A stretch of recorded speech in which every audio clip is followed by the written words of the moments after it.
Madame, Messieurs, fidèles téléspectateurs de Canal Congo Télévision et des radios Liberté Kinshasa, merci de nous suivre à travers ce magazine Kiosque. Nous sommes aujourd'hui vendredi, c'est donc le dernier jour de la semaine, bien sûr, pour ce magazine Kiosque. Merci bien, c'est fidèle. Les titres de journaux, tout d'abord. Africa News, la désignation du président de la Commission électorale nationale indépendante annoncée pour cette semaine. Les religieux déchirés, titre à sa une, ce prix hebdomadaire Africa News qui annonce toujours à sa une que le président de la République a lancé les travaux du séminaire du gouvernement. Fachi enferme ses ministres à Kempinski pour sa vision. Congo Nouveau, les tri hebdomadaires d'écrire à sa une, Séni, gare au jeu trouble des confessions religieuses, s'éclame ce journal et toujours à sa une. France civique contre les glissements, pourquoi les triomphes Fayoulou, Mouzitou, Sessanga fait-il peur? S'interroge Congo Nouveau. La référence plus, ouverture du séminaire d'immersion de l'équipe Samalou Kondé, Tshisekedi recommande de lister les défis et les opportunités pour amorcer le développement. C'est le titre de la référence plus. Et puis le pro-concept hebdo. Écrire signature du contrat des performances entre les ministères des Finances et les régies financières DGI en tête. Le journal L'Avenir a mis dans sa manchette dernier virage vers les 100 jours du gouvernement Samalou Kondé, les Warriors à l'école de l'excellence. Voilà, ce sont les titres des journaux que nous avons reçus ce matin. Nous avons deux invités, Diony Kaninda. Bonjour Diony. Bonjour Gisèle, bonjour à tous ceux qui nous suivent. Je salue aussi tous ceux qui me suivent sur mon média, Congo Market TV, parce que généralement ils vont me chercher au nom de Diony Kaninda pour ma chaîne. Ma chaîne c'est pas Diony Kaninda, c'est plutôt Congo Market TV. Ok, oui, en forme hein, ce matin, ça marche chez Congo Market. Très en forme, ça marche avec Congo Market TV. J'étais un peu absent de Kiosque pendant un petit temps, j'étais en déplacement, mais sinon je suivais tous les amis de là où j'étais, et je crois que nous sommes sur une bonne direction, partant de ce que nous voyons et ce que nous savons. Je crois qu'il y a plus à espérer qu'à désespérer. Ok, merci Diony. Faye Mikad. Oui, merci. Bonjour au co-estimé et bonjour à Diony, ça fait aussi longtemps que nous ne sommes pas rencontrés. Voilà, en forme. Oui, une précision de taille, comme je viens de le dire, il y a aussi ceux-là qui pensent que non, que mon média en ligne... vous faites votre marketing, après vous allez passer au commercial. Non, c'est-à-dire, c'est là qui pensent que non, c'est Moudjahidine, non, ce n'est pas Moudjahidine.net, mais c'est combattant.net. Et nous, Kiosque, pas sur CCTV Ralik officiel.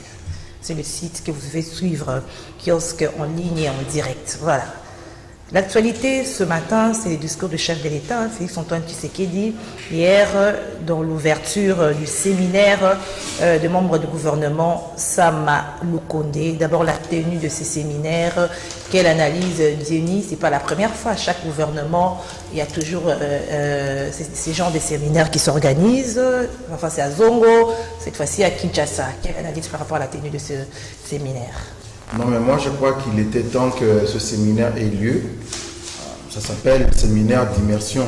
Ça signifie que quand il y a un gouvernement nouvellement mis en place, entre en fonction, il doit permettre à ses membres de pouvoir comprendre comment ça fonctionne quand on est ministre, de quelle manière on se comporte, et quels sont les défis à relever et comment s'y prendre, ce genre de matières qui sont traitées au cours de ces séminaires.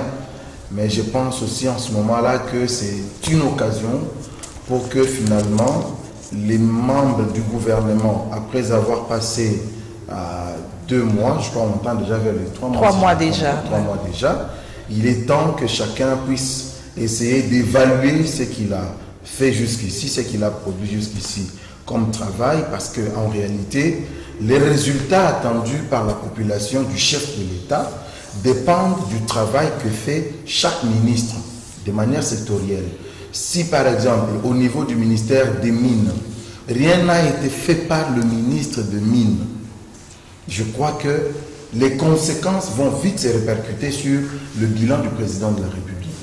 Que ce soit dans le secteur de l'économie. Si le ministre de l'économie ne produit rien de grand, rien de bon en termes des attentes de la population congolaise, eh bien, cela va se répercuter sur le bilan du président de la République. Donc, il était temps qu'après ces 3 mois qu'ils ont passés, qu'ils puissent profiter de ces séminaires pour évaluer l'action de chaque secteur et recadrer les lignes afin que la population puisse ressentir effectivement les retombées des actions qui sont menées au niveau de chaque ministère. Alors, s'il faut faire un peu marche en arrière, comme je le disais tantôt, c'est chaque gouvernement qui a des séminaires, mais est-ce que ça impacte sur la façon de gérer ou la gouvernance même de ces membres de gouvernement? Oui, tout à fait, ça ne peut pas ne pas avoir un impact. Nous avons, nous, journalistes, chaque matin, ce que nous appelons conseil de rédaction. Et dans ce conseil de rédaction, nous évaluons le journal d'hier, nous évaluons le travail d'hier. Donc ça ne peut pas ne pas avoir un impact sur le travail d'aujourd'hui. Les résultats. Mais justement, le résultat est fonction de plusieurs paramètres. Si nous prenons le cas du gouvernement actuel, les résultats, ça signifie, si nous allons par exemple dans le secteur de l'économie, ça signifie, on nous parle de la baisse des prix des biens de consommation, par exemple, ça c'est un exemple que je prends. Et si on veut évaluer les résultats dans ce secteur-là, c'est de voir où nous en étions avant l'arrivée de ce gouvernement. Qu'est-ce qui a été fait, par exemple, dans ce secteur pour arriver à baisser les prix des denrées?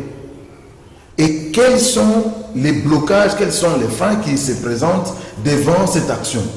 Et qu'est-ce qu'il faudra que nous puissions mener comme action demain pour arriver finalement à baisser les prix des biens de première nécessité? Ça, c'est une évaluation qui peut permettre de recadrer les actions afin que les résultats puissent suivre. Mais aussi, les résultats, c'est en fonction des moyens que l'État dispose pour pouvoir répondre aux attentes de la population. Et nous savons que les moyens de l'État viennent, par exemple, des régies financières, viennent des assignations qu'on donne à la police nationale congolaise, ainsi de suite. Si ces moyens-là arrivent, c'est ce qui permet à l'État de pouvoir répondre efficacement aux attentes de la population traduites par les ministères sectoriels. Ok. Fahim Bikaï, Félix Tshisekedi veut créer une dynamique de changement pour la culture de l'excellence et la gestion axée sur le résultat. C'est le thème même de ce séminaire de membres du gouvernement, la tenue même de ce séminaire, Fahim Bikaï. Merci beaucoup, estimé pour l'opportunité. Mais avant toute chose, je dois procéder au rappel national. Mon peuple doit retenir qu'à ces jours, il reste 881 jours pour la fin de ce mandat. Nous en sommes à 508 jours depuis qu'on nous a annoncé officiellement Covid et 89 jours depuis que Michel est à la tête du gouvernement au Congo-Kinshasa. Nous disons 881 jours qui restent pour les gérants du Congo. Mais ma question demeure, combien les gérants ont-ils déjà réservé à la CENI dans les 3 exercices 2019, 2020 et 2021? Il ne reste que 2 exercices budgétaires à voter. Mais les 3 premiers, que les gérants aient au moins le courage de dire combien ils ont déjà réservé. Les élections coûtent cher, plus ou moins $1 milliard américains. S'il faut attendre la dernière année, avec un budget de honte que nous avons maigrissant, faut-il, vous pensez que non, on peut débloquer $1 milliard? Les bons gérants feraient assez que chaque exercice budgétaire, qu'on fasse des économies. Même vous tel que vous êtes là, compte tenu que non, vous connaissez comment nous sommes payés ici, vous faites quand même les économies et consultez, mais qu'on arrive au moins à dire aux Congolais combien on est déjà réservé. Et qu'ils se mettent en tête que c'est un mandat et non une carrière. Aux dirigeants, mettez-vous en tête que les élections vont venir. Cherchez les moyens, payez les témoins, les aligner dans tous les bureaux de vote. Ne pensez pas que, même si on mettait le pape de Rome, même si on mettait Obama, même si on mettait Joe Biden, il y aura toujours des problèmes. Mais la meilleure façon de sécuriser les voix, c'est placer les témoins. Mais qui peut placer les témoins? C'est le candidat indépendant, les partis politiques et les mouvements politiques. L'Église catholique, c'est très important, madame. L'Église catholique. Il y aura un sujet sur les élections. L'Église catholique, ça c'est le rappel national. L'Église catholique n'aligne pas les témoins. Par ricochet, n'aligne que les observateurs. Or, les PV ne sont remis qu'aux témoins. L'arme du procès, c'est la preuve. Cette fois-ci, plus question du genre, on a volé ma victoire, voilà la ponguée à Babébé, vérité des unes. Et lorsque l'on vous demande la preuve, vous renvoyez les gens au centre Carter, Mosengo est décédé. À qu'est-ce que vous allez quoi renvoyer aux gens? Mbongo. Séminaire de en bon entendeur, vous passez vite, non? Votre temps d'antenne, hein, vous êtes en train de gaspiller. Séminaire. Moi, j'en ai marre. Je suis fatigué. Les Congolais et les Congolais à ce stade n'attendent pas de séminaires, n'attendent pas de colloques, c'est pour recadrer, n'attendent pas des ateliers. On recadre les gens au sein au sein du Conseil des ministres, non? Des séminaires en séminaire. Entre-temps, le temps passe. J'ai entendu mon estimé confrère Denis venait de parler de l'économie. C'est ça, c'est là où les Congolais attendent ceux-là qui leur ont promis monts et merveilles. Mettez-vous avec, depuis qu'on a annoncé la baisse de prix, madame, un carton de chercheurs Biodi 16 plus est passé de 120 000 francs congolais à 160 000 francs congolais. Un carton de Biodi 22 plus est passé de 160 à 185 000 francs congolais. Quand on annonce la baisse, mais sur le marché, il y a augmentation des prix. Voici les problèmes sur lesquels les Congolais attendent de diriger, les dirigeants. Mais c'est dans cette réunion, dans ces séminaires qu'on va évoquer tous ces sujets afin de voir, de penser aux solutions. Madame, au moment où vous allez de colloque en colloque, alors le Conseil des ministres, et vous allez passer tout un mandat comme ça, à des colloques en colloque, des séminaires en séminaire, des conseils des ministres en conseil des ministres. Entre-temps, la situation ne fait que pourrir sur le terrain. Le mandat a commencé depuis le 24 janvier 2019. Le mandat ne commence pas aujourd'hui. Le mandat est en cours. Et les solutions auraient dû être prises. Ah non, pas maintenant, madame. Je dis, la situation sur le terrain ne fait que pourrir. Qu'est-ce qui a changé? Oui, il y a eu changement. Mais quel changement? Un changement négatif sur tout le plan. Vous n'allez pas me donner un produit de première nécessité dont les Congolais consomment tous les jours, qu'on avait trouvé par exemple à 100 francs, dont le prix a baissé. Tout ne fait que galoper. Et le salaire aussi devient en compte-gouttes. D'ailleurs, il n'y a plus de date fixe. Il n'y a plus de date fixe de paiement. Les mois congolais a aujourd'hui 40 jours, 50 jours, 60 jours.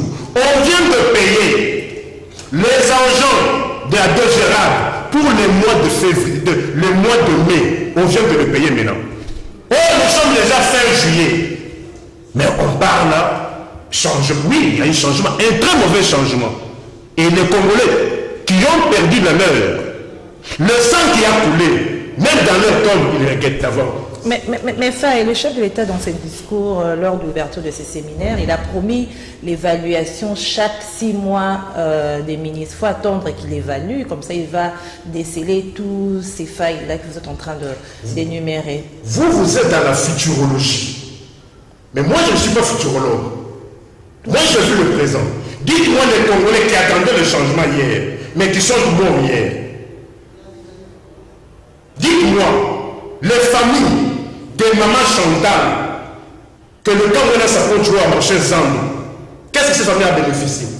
La famille de Rossi que vous aimez pas évoquer, qu'est-ce que cette famille a bénéficié?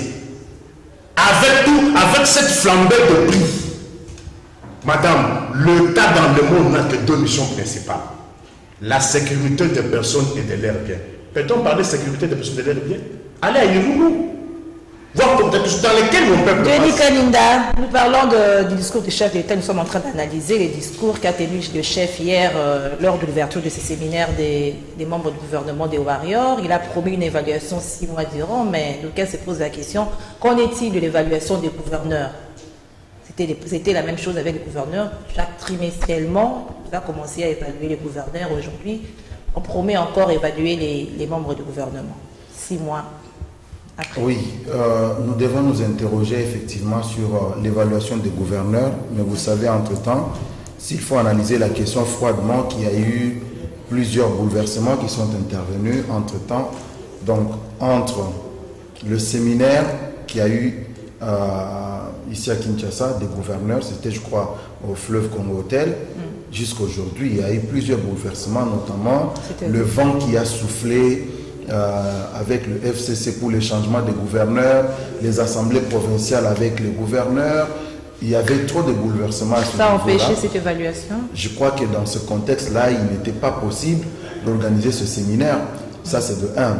De 2, le changement qui est intervenu, qui devait intervenir entre la dissolution du mariage FCC-CACH, je vois que ça aura été aussi pour beaucoup dans le manque d'organisation de ce séminaire-là. Ça, je m'imagine. Mais je crois qu'il appartient au ministre de l'Intérieur de pouvoir justifier pourquoi est-ce qu'on n'a pas eu cette évaluation de gouverneur dans les temps voulus par le président de la République. Ça, c'est une question. Mais maintenant, j'aimerais quand même rencontrer mon ami Faye qui a saisi juste l'exemple que j'ai donné sur l'économie au lieu d'analyser la question sur l'opérationnalisation du gouvernement avec ce séminaire qui est très important parce que vous savez, lorsque le gouvernement, je l'ai dit dans l'entame, qu'il faut un séminaire qu'on appelle séminaire d'immersion. C'est très important. Même lorsqu'on nomme les mandataires, on organise tout ce genre de séminaire, ça leur permet de pouvoir comprendre de chacun où ses limites, ses prérogatives, ses responsabilités, en attendant l'ordonnance loi qui vient fixer les prérogatives, le fonctionnement du gouvernement. Donc ça, c'est des éléments très importants et qui sont inhérents au fonctionnement d'un nouveau gouvernement. Mais maintenant, par rapport au prix des biens de première nécessité, non, il ne faut pas qu'on trompe l'opinion. Nous savons d'où nous venons, cher Gisèle. Allez demander avant Musée Laurent Désiré Kabila ou pendant Musée Laurent Désiré Kabila à combien revenait le carton d'Impiodi, le poisson chinchard. Mais regardez que ceux qui sont venus après Musée, ceux qui sont venus après Musée ont trompé l'opinion qu'ils étaient des socialistes. Et ça, c'était une manière de détourner l'opinion qui croyait en l'UDPS, qui prône la social-démocratie, le progrès social. Il fallait détourner l'opinion. On a créé un parti qui s'appelait le PPRD. Je ne sais pas si ça existe encore. Alors, le PPRD vient, au lieu d'appliquer le social comme socialiste, mais le PPRD va verser dans le capitalisme. Mais qu'est-ce que le capitalisme? Le capitalisme, c'est justement le fait que des gens qui exercent des fonctions politiques, des gens qui gèrent le pays, au lieu de s'occuper du social de la population, ils vont se mettre à déstructurer tout ce que l'État dispose. Musée Laurent Désiré Kabila nous a laissé ce qu'on appelait service national. Il nous a laissé les cantines populaires. Je vois que c'est comme ça que ça s'appelait. Mais lorsque le PPRD vient au pouvoir, il déstructure tout ça. Le service national, il disparaît. Le cantine populaire, ça disparaît. Et finalement, on crée des sociétés qui appartiennent à des individus membres du parti politique qui prennent le social, mais alors que c'est le capitalisme qui prend les intérêts économiques. Ces sociétés-là, ce sont elles qui ont en sus de tout ce qu'ils ont bénéficié, ils ont la liberté et le monopole d'importation de ces produits vivriers, de ces produits de vivres frais, qui on achète à moins de 10 $, mais on les vend aux Congolais à plus de 100 $ américains. Et on s'organise à envoyer ces communicants dans les médias pour dire regardez Tshisekedi ne sait rien faire, les produits ont augmenté de prix. Leur société qu'ils ont créée au détriment de toutes les structures qui pouvaient permettre au peuple congolais de bénéficier des produits à vil prix. Et ces sociétés-là vendent les cartons d'impôts qu'on achète à moins de 10 $, s'il vous plaît. Sans taxes, sans impôts, avec toutes les exonérations du monde, on vend ces cartons-là à 100 $ et on envoie des gens pour dire on est parti de 100, on est à 160. On se moque de la population. La question, c'est on se moque du peuple congolais. Et moi, je crois qu'il est temps que le changement s'impose. J'en appelle au ministre de l'économie de retirer les licences d'importation à toutes ces sociétés capitalistes pour qu'on puisse donner ce marché aux Congolais, à ceux qui veulent aider le peuple congolais à manger suffisamment. Qu'on retire les licences d'importation, ça c'est un. Et de deux, que vite le gouvernement congolais nous amène l'impio d'ici. Qu'on laisse ces capitalistes-là avec les impio dans leur chambre froide. C'est ce qu'il faut faire. Parce que nous ne pouvons pas comprendre. La meilleure solution, c'est d'emmener les PIODI importer ou chercher peut-être avoir nos bateaux de pêche et aider pour qu'on puisse produire ici localement, étant donné qu'on a beaucoup de cours d'eau dans les pays. Non, mais vous avez suivi. Vous avez suivi qu'il a été déjà commandé des bateaux de pêche. Mais ce n'est pas quand vous commandez un bateau, ce n'est pas du jour au lendemain que vous l'avez. Mais moi, l'importation, on peut laisser les nationaux. Il y a un compatriote ici, à Matadi, un grand commerçant, qui a tenté d'importer les biodis, les poulets, tout ça, les cuisses, tout ce que les Kinois mangent ici. On lui a refusé par ces capitalistes. Et donc aujourd'hui, je crois que la solution, nous voulons pousser le gouvernement à travailler. Ça, c'est une autre paire de manches. À travers ce séminaire. Le gouvernement doit travailler. À travers ce séminaire, on doit recadrer les tirs. Messieurs, regardez ce qu'on attend de vous. Vous avez passé 3 mois. Regardez dans votre secteur. S'il faut un peu évaluer, voir l'élan un peu de ces gouvernements 3 mois après, qu'est-ce que vous direz? Non. S'il faut évaluer d'abord le Premier ministre, je crois qu'il n'a pas fait parler de lui. Oui. En bien ou en mal? Non, en bien, bien entendu. En termes de résultats, en termes de pouvoir pousser les membres du gouvernement à faire mieux. On ne l'a pas tellement senti.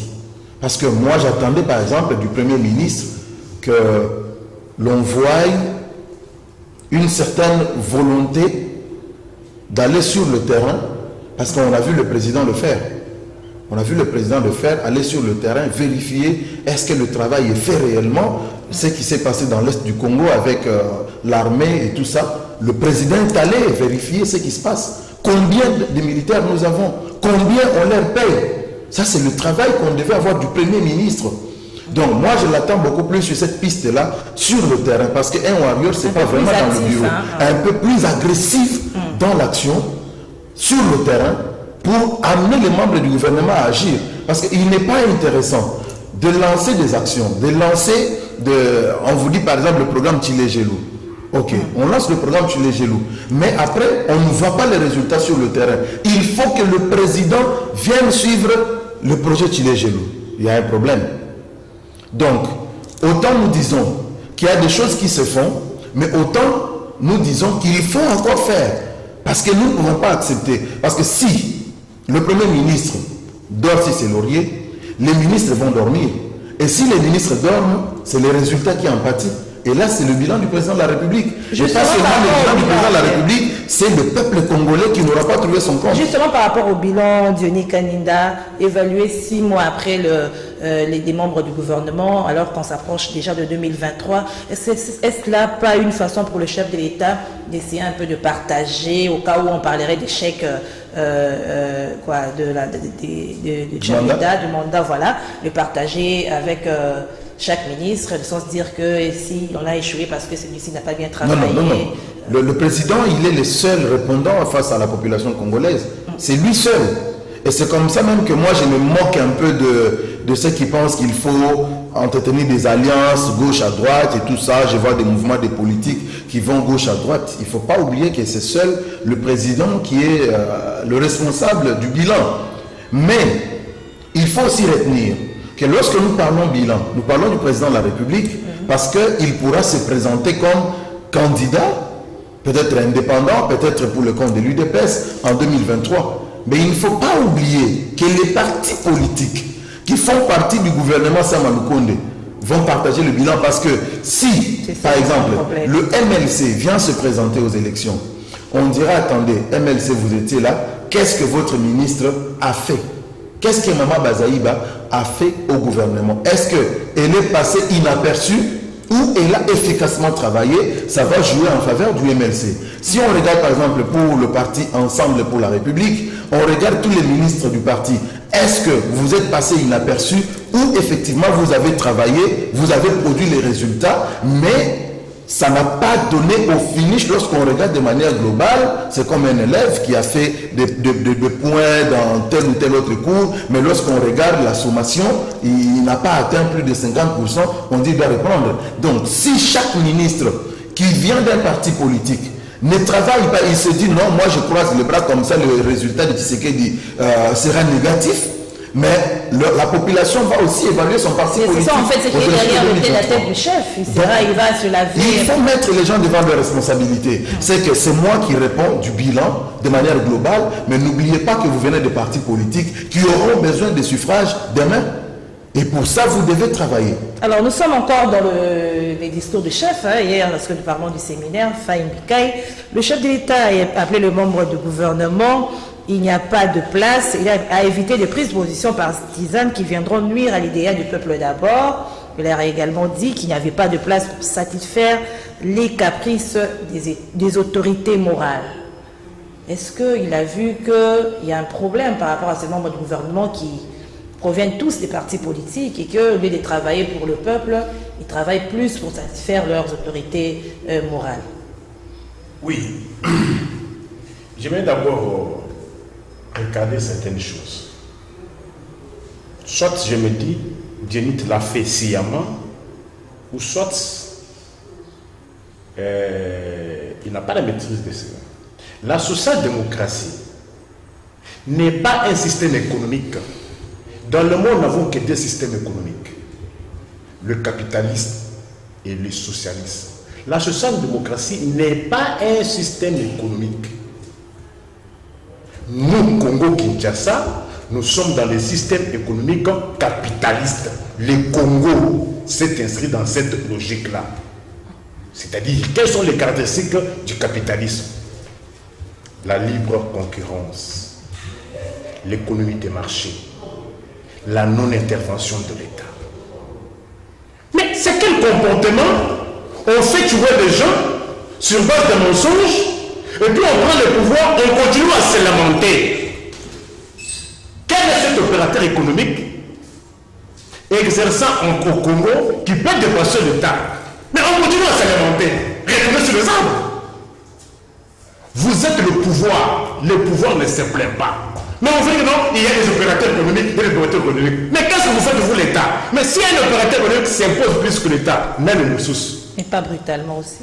Tu dis, écoutez, l'État, c'est la seule personne au monde dotée du monopole de contraintes physiques sur un territoire donné. Avez-vous déjà entendu un opérateur économique se jouer avec le gouvernement américain? Allez chercher à avoir le pouvoir avec le gouvernement américain. Là où les multinationales sont des milliardaires. Ici, l'État lui-même, il est mendiant. Vous allez demander 1,5 milliard pour 3 ans. Vous pouvez se réduire à 200 millions. Entre-temps, vous les pillez vous-même ici. L'État vous dit que non, il y a des opérateurs économiques. C'est quel discours? Ça, ce n'est pas un discours qu'un dirigeant doit tenir, que le pouvoir doit tenir. Vous souhaitez que ça se mentez, il en restera quelque chose. Ça, c'est la résultante des mensonges et des calomnies. Soit que vous y dites, soit que vous y évitez. Moi, je vous ai donné les prix sur le marché. Mais vous continuez à vous lamenter.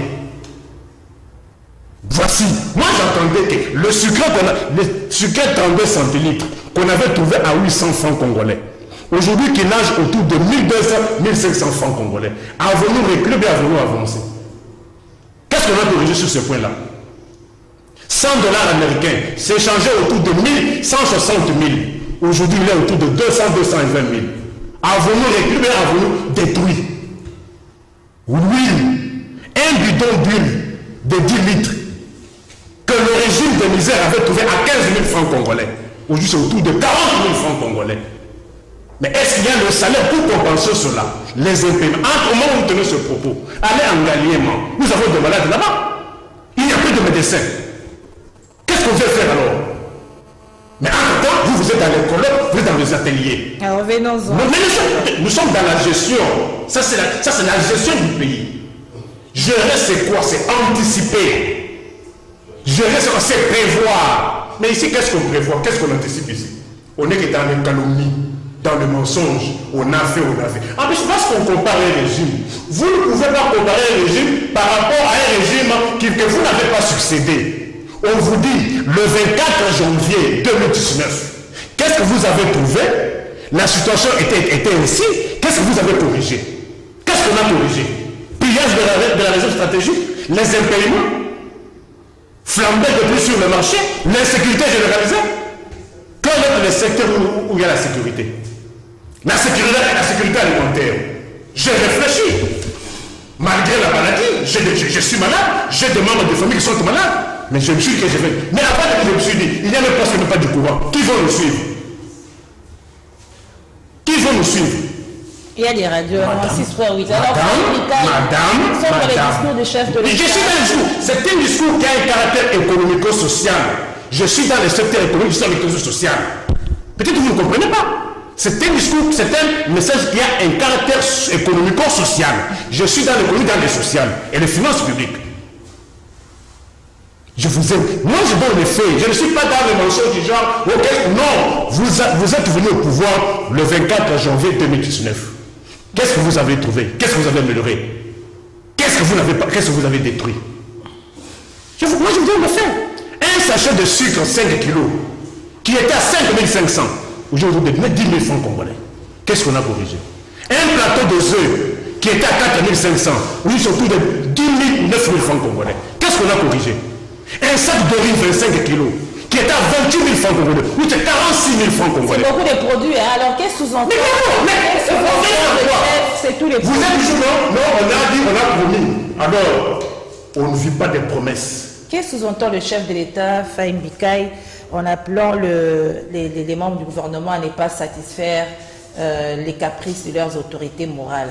Par là, il est parti de quel constat? Est-ce que, selon vous? C'est pour. Donc, ouais, cette histoire, je n'aime pas beaucoup parler de cette histoire des union sacrée de l'opposition radicale et triste. Non, je n'aime pas parler de cette histoire. Moi, je vois la gestion du pays. Leur querelle intestine, ils savent comment ils s'étaient réunis. Et ils savent comment. J'avais dit aux Congolais qu'ils savaient s'insulter. Ils s'insultent déjà. Ça ne me surprend pas. Madame, comment le rassemblement de triste mémoire c'était séparé? Le rassemblement de Genval. Genève, comment c'était séparé? Mais qu'est-ce que vous attendez d'eux? Ouais, vous voulez que vous puissiez soumettre mon peuple aux caprices de politique. Le peuple n'a pas besoin de ça. Vous êtes venus sur fond de deux choses. Bonne gouvernance et sociale. Peuple à cause de la sociale, de la bonne gouvernance. Peuple à cause de ce n'est pas là. Qu'on nous dise, on est où? DGI, arriéré de salaire. C'est depuis l'époque de Kabila. Madame, mais je dis ceci. On est venu sur fond de deux choses. Bonne gouvernance et sociale. C'est-à-dire, vous trouvez un sucré de tendance, c'est-à-dire à 800, donc il s'amène à 500 francs. Mais sucré de 800 est combien de 1200, 1500 francs? Bon, bon, 8 000. Petit à côté, ça fait 800 francs, 1000 francs. Il y en a combien 2000 francs congolais. Bon, bon, ici, bon, ici. Il y a des gens, justement, on a corrigé quoi? Et entre-temps, on est dans le verbiage, surtout mensonge et calomnie. Pourquoi ça va battre Denis Kaninda, avant de passer au sujet sur les tractations pour la désignation du président de la CENI, je vous donne la parole. Bon, madame, moi, je voudrais bien que nous puissions mener un débat intellectuel. Ça signifie répondre aux questions du journaliste. Hein, vous posez des questions intelligibles, intelligentes, sur l'évaluation du séminaire qui a été lancé par le chef de l'État, sur le discours du chef de l'État, mais on ne vous répond pas, on vous ramène sur d'autres questions, on ne veut pas analyser, on refuse d'analyser. Alors moi je vous propose qu'on change de sujet, que l'on parle... Non, nous sommes dans ces sujets justement, parce que en train de parler... Là j'ai des difficultés, je suis obligé de revenir sur des hérésies qui sont débitées sur le plateau, au lieu que nous puissions avancer dans l'analyse sur le discours du président de la République. Non, je crois que Nico Faye, c'est lui qui fait exprès. Parce qu'il lui souviendra que la social-démocratie est un courant politico-économique qui a vu le jour depuis le XIVe siècle et qui a tiré pour origine en Allemagne. Donc, il doit le retenir une fois pour toutes. Parce que ceux qui nous suivent à la maison, ils peuvent vérifier et il y en a qui le savent mieux peut-être que nous qui parlons ici. Ça, c'est de un. Des deux.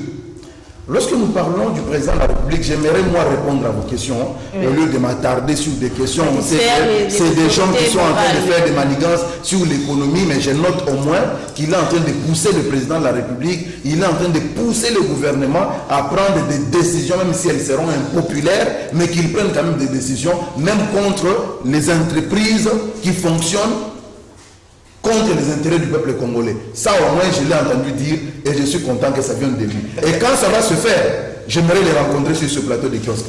Le président de la République, lorsqu'il parle d'autorité morale, c'est parce qu'il y a quelque part une habitude qui s'installe dans notre pays. Les gens ne veulent pas être des hommes d'État. Ça signifie que vous êtes au gouvernement, mais vous continuez de répondre des exigences venant de votre parti politique, venant de votre autorité morale, alors qu'il leur avait dit que c'est terminé cette histoire d'autorité morale. Parce que le pays en a souffert. Avec ce mariage-là, KHFCC, le pays a souffert de ça. Vous avez un ministre qui doit exécuter un programme du gouvernement, qui doit exécuter les instructions données au Conseil des ministres, mais il vous dit, non, il va d'abord demander, Yéné. On se souvient de ça. Mais aujourd'hui, on comprend encore qu'il y a des gens qui sont nostalgiques des autorités morales. Mais je ne comprends pas les Congolais. Lorsqu'on parle d'abord ce concept-là, autorité morale, ça signifie quoi? Tu es toute une personnalité, tu es intellectuel, tu es technocrate, mais tu as une autorité sur ton moral. Je ne sais pas si c'est cela que ça veut dire. Donc ton moral a une autorité quelque part. Donc si toi tu dois agir, ton moral doit dépendre d'une autorité qui est quelque part. Et si c'est la morale en tant que mœurs ou je ne sais pas moi quoi, donc il faut même que sur ce que tu dois avoir comme comportement, que quelqu'un te dise ce que tu dois faire. Moi je me demande à un certain moment, est-ce que si un jour il arrivait que nous soyons aussi à la place de ceux-là, comme ministre, comme gouverneur, nous serons aussi comme ça. Je me suis toujours posé cette question-là. Quel type d'homme d'État nous avons dans ce pays? Des gens qui dépendent toujours des autorités morales. Alors qu'il se dit homme d'État, même là où il faut décider sur des questions de la vie nationale du pays, sur la sécurité du pays, mais il doit aller poser la question à son autorité morale, au Robini. Mais parce qu'il a été désigné, il a été placé là par cette autorité morale. Malheureusement, c'est ça notre système politique. Mais je crois que nous devons tous travailler pour sortir de là. De sorte que lorsque vous avez un membre du gouvernement, que ce soit quelqu'un de responsable, qui agit en âme et conscience, qui n'agit pas parce que le parti politique a dit reste là, qui n'agit pas parce que le parti politique a dit attention tu vas sauter, mais quelqu'un qui agit pour l'intérêt du peuple congolais, pour le bien-être du peuple congolais. Lorsque nous aurons atteint ce niveau-là, je crois que nous allons développer ce pays. Si le président donne ses injonctions, moi j'ai appris quand même à observer de plus près le président de la République. C'est vrai, il parle. Aujourd'hui, ses promesses sont dénombrées à 160. 160 promesses. C'est listé. C'est connu. Tout ce qu'il a donné comme promesse, aujourd'hui, c'est à 160. Il y a même un recueil pour ça. Donc, quand il dit quelque chose, il ne le dit pas au hasard. Il sait ce qu'il veut. Il connaît beaucoup de choses. Moi, personnellement, j'étais choqué lorsque je l'ai entendu à Goma dire, qu'est-ce qu'il avait dit encore, qu'il y avait la mafia au sein de l'armée. Non, j'étais révolté, mais pourquoi le président peut dire ça? Non, pour une fois, nous avons un président qui connaît ce qu'il veut et qui sait ce qu'il fait. Qui n'attend pas qu'on lui dise des choses à dire. Il dit ce qu'il pense. Il est vrai au fait, il est vrai. Et lorsqu'il parle des autorités morales, des caprices des autorités morales, il sait ce qu'il dit. Mais peut-être que demain... Il ne faut pas aussi seulement de dire, il faut passer par l'action, il faut tenir des promesses, il faut... Voilà. Non, mais il ne faut pas mélanger les choses. Il ne faut pas mélanger les choses. Lorsqu'il parle... Il ne suffit pas seulement de dénoncer, voilà. Oui, lorsqu'il parle des caprices des autorités morales, ça c'est lié au fait que nous sommes dans un contexte de coalition. Nous sommes dans un contexte de coalition. Vous avez Ensemble pour la République, vous avez l'UNC, vous avez le MLC, vous avez Bahati Lukwebo avec... la FDC. Oh oui, son parti, la FDC. Donc dans ce contexte-là, il se trouve que vous avez des personnes qui sont supposées être des... en fait, des créateurs des ministres. Et passez-moi le terme, des créateurs des ministres. Et du coup, lorsque le gouvernement a une action à mener, les créatures ont tendance à se référer aux créateurs. Oui. Et ça risque de présenter, d'être perçu comme un danger pour l'évolution de l'action gouvernementale. Et le président tire la sonnette d'alarme. Dire qu'il n'est pas, c'est plus le moment de répondre aux caprices des créateurs des ministres. Ce n'est plus le moment. Il est temps que chacun puisse travailler pour l'intérêt de la population. Là, je reviens encore sur ma question de tout à l'heure. Ça sera aussi comme ça. Pour s'il s'agissait de rendre compte, les chefs diront, voilà, ils n'ont pas travaillé pour le compte d'intérêt du peuple, mais pour le compte des autorités morales, voilà, c'est la raison pour laquelle nous avons échoué. Non, mais là déjà, il y a le clé sur la tête de chaque ministre. Il dit qu'après 6 mois, on évalue. Et si on évalue, il a dit, on va tirer les conséquences. Donc il faut que les ministres sachent que oui, c'est vrai, c'est le président qui répond du bilan, mais moi, j'ai aussi un résultat à défendre. Dans 6 mois, j'ai un résultat à présenter. Si je ne suis pas performant, parce qu'ailleurs, c'est comme ça que ça se traite. C'est la performance qu'on regarde. Vous avez ce qu'on vous donne comme travail, vous avez un target, vous avez un deadline, et là, c'est le gouvernement qui définit les targets, c'est le gouvernement qui définit les deadlines. D'ailleurs, le président lui-même, il a donné les deadlines de 6 mois. Et dans ces deadlines, on vous évalue. Si vous n'êtes pas performant, vous tirez les conséquences. Merci Dieu. Donc il n'est pas impossible que dans 6 mois, on ait un remaniement gouvernemental. Merci Denis Kaninda. Il y a des tractations pour la désignation du prochain président de l'Assemblée et de la Commission électorale nationale indépendante. Il y a d'ailleurs une plénière de la composition confession religieuse qui devra normalement se tenir aujourd'hui. Juste 1 à 2 questions par rapport à la problématique, voilà. Faïm Bikaï, que faire pour ne pas retomber dans les feuilletons Ronstar Malonga avec les confessions religieuses?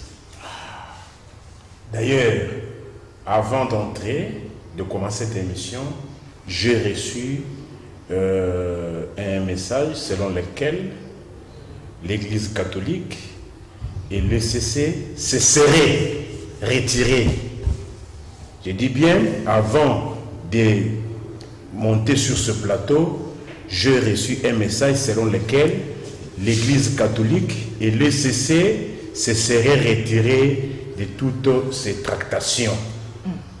J'emploie bien le conditionnel, se seraient retirés. Merci pour le conditionnel. Alors, moi, quelque part, je suis toujours obligé de revenir sur ce que Denis dit. Lorsqu'on n'a pas la culture des textes, nous sommes dans quel régime? Comment voulez-vous dans un régime semi-présidentiel où il y a un président qui n'a que moins de 10% de députés au niveau de l'Assemblée nationale? Vous voulez qu'il puisse régner à maître absolu? Peut-être pour nous les spécialistes, ça n'existe pas. Lorsque dans le régime que nous avons, semi-présidentiel, le président élu, qui ne bénéficie pas de la majorité à l'Assemblée, qui se met en tête qu'il ne doit pas régner à maître absolu, c'est peut-être dans le régime présidentiel que l'on doit régner à maître absolu. Vous avez moins de 10% de la représentation nationale, mais vous voulez régner à maître absolu. Ça relève peut-être de l'époque médiévale, ou bien de la monarchie absolue, ou bien dans un empire. Merci. Parce que j'ai fini ça. Alors, soit on a la notion de l'État, ou soit on ne l'a pas. Avoir la conception selon laquelle c'est l'autre qui a fauté, ce n'est pas nous. Mais de toutes les institutions politiques que nous avons, quelle est l'institution budgétivore? Ce n'est pas le président de la République? Chaque mois, le dépassement était au-delà de 100%. Et lorsqu'il s'agit des résultats, vous avez... Mais ce que les autres génèrent comme recette, mais vous les dépensez dans le voyage inutile. Est-ce qu'on peut justifier les dépassements budgétaires récurrents D'où vient cet argent? Mais c'est l'argent qui aurait dû permettre à payer les médecins, à payer les infirmiers, à payer les agents de transport. Mais on refuse de payer les gens pour dépasser le budget au niveau de la présidence, mais on attend le résultat. Mais tout l'argent, vous le dépensez. On conclut avec vous par rapport à la question de la CENI. Oui, posez-moi la question à laquelle il n'a pas répondu, je vais répondre. Oui, répondez à la question. La question c'est au sujet de la CENI. J'ai répondu, non? Madame, oui. J'ai répondu à la CENI. Pour que nous ne puissions pas tomber dans ce que nous avons connu avec Ronsard Malonda, il faut la sincérité. Ça, c'est le 1. 2, il faut la transparence. 3, il faudrait le respect des textes. Ça signifie qu'au niveau des confessions religieuses, ce sont les confessions religieuses qui ont la prérogative de désigner le candidat président de la Commission électorale nationale indépendante, tout en tenant compte, bien sûr, du critérium qui a été dressé. Et il revient à l'Assemblée nationale de pouvoir entériner la candidature. Ronsard Malonda, c'est un choc qui a été fait à la Cavalière. Pendant que Jean-Marc Kabound et le président de la République étaient dans le cadre de la commission COSAC à l'époque, FCC, en discussion, Janine Mabunda va faire passer brutalement la candidature de Ronsard Malonda et tout ça, entériné, oui, accepter, voter, oui. Et c'est passé comme ça et ça fait un tollé. Donc aujourd'hui, il faudra nous éviter cela. Il faudrait la transparence au niveau des confessions religieuses. Nous avons besoin d'un président de la CENI, technocrate, quelqu'un qui est doué en la matière, quelqu'un qui peut au moins faire foi de l'intégrité, de la moralité, quelqu'un qui est au moins plus ou moins crédible aussi sur le plan international en ce qui concerne la matière électorale. Nous n'avons pas besoin forcément de quelqu'un qui vient parce qu'il est recommandé par un parti politique, mais il faut quelqu'un qui connaît le processus électoral, qui peut aider le pays à avoir de bonnes élections, même s'il n'y a pas des élections parfaites, mais il nous faut quelqu'un qui est vraiment calé en matière électorale. Mais il faut faire attention avec le discours tel que qui est budgétivore, qui est ceci, qui est cela. Le budget est défini à l'Assemblée nationale. Le budget est défini à l'Assemblée nationale. Il y a toujours eu dépassement. Au moins, avec la dernière évaluation, la présidence de la République n'est plus dans les dépassements de 100%. On a parlé de 30%. Ça, c'est déjà la bonne gouvernance, c'est la bonne gestion. Merci. C'est un dépassement. Merci. 30%, c'est un dépassement. S'il vous plaît, vous connaissez le dépassement de 100 millions de dollars américains? Prochainement. 30%, c'est combien? Le dépassement de 30%. Non, mais tu n'avais pas le temps de parler des sujets qu'on t'a posés. On t'a posé des questions claires, tu n'as pas répondu. Denis, j'ai des annonces. Je vous en prie. C'est la fin de notre magazine kiosque. Merci à vous, fidèles téléspectateurs auditeurs, de nous avoir suivis. Nous disons heureux anniversaire à Doudou Montiri, notre conducteur qui totalise aujourd'hui 60 ans. Heureux anniversaire. Au revoir.